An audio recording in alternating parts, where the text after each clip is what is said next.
Dabukas.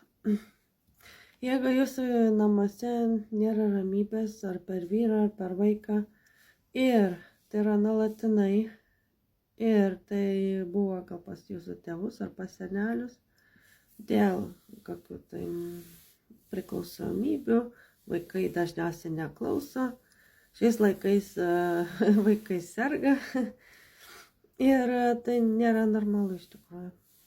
Ir už to slepiasi raganos, burtininkai, tie, kur su kultu dirba ir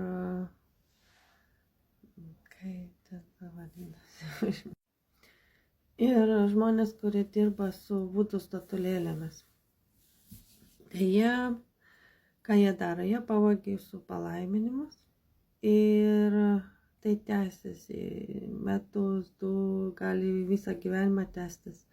Jie tas palaiminimus pasiema savo arba perveda jūsų draugam, giminėm, kažką šeimoje iškelia. Jeigu tas žmogus netikintis, ar tai gali būti pusbrolis, ar tai teta, nesvarbu kas, bet jie turės pinigų, o jūs nieko neturės. Arba jie tos raganos savo pasiema, nes tie, kur dirba velnio darbus, jie dažniausiai neturi tų palaiminimų, nes per savo darbą, nes jie tarnauja velniui. Aišku, yra normalu, kad jie negali klestėti, bet jie gudrauja ir jeigu tu žmogus turi tarnauti Dievui, skleisti tikėjimą ir taip toliau, duoti aprūpinimą krikščionims, tu padėti finansiškai, tai jie pavogia jūsų protus, pavogia finansus, pavogia jūsų sveikatą ir pavogia jūsų santykius. Ir tai yra sataninės užduotis. Ir tai už to slepiasi blogi žmonės, nes pats gali būti, kad ir pats satanas atsiuntė juos, bet tai gali būti ir jie patys sugalvoja iš jūsų atimti pavogti.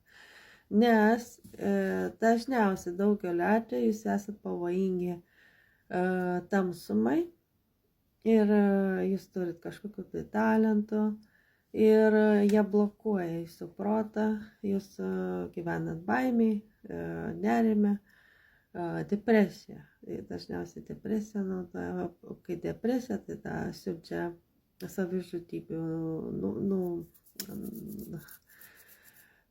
mintis daro, kad jūs norėtum save nusižudyti, sukelia namie chaosą ir tai vyksta per programas. Tos dvasios yra užprogramuotas jūs pulti dieną, naktį, sapnų metu ateina sielos sutuoktiniai arba kapinių dvasios ir jie padarė yra kontraktą su kapinių dvasiomis, su proto dvasiomis, kurios suriša jūsų protą.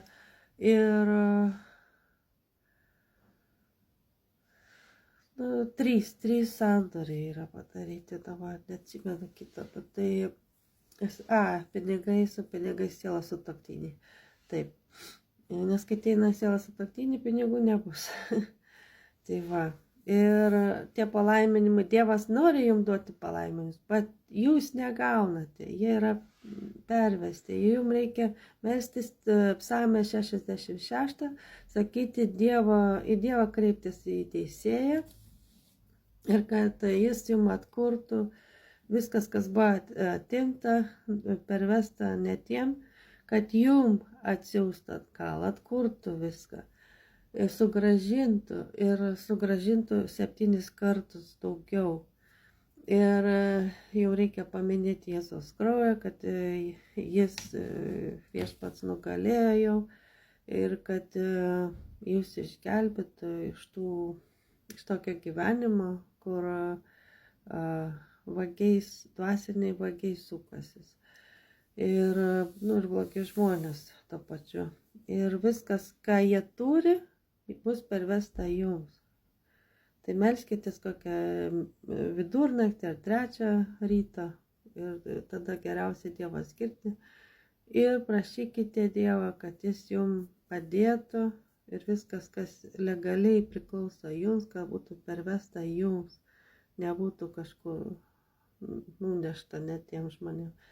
Na, tai tiek, kiek greitai. Sekite, jeigu norit girdėti daugiau iš manęs.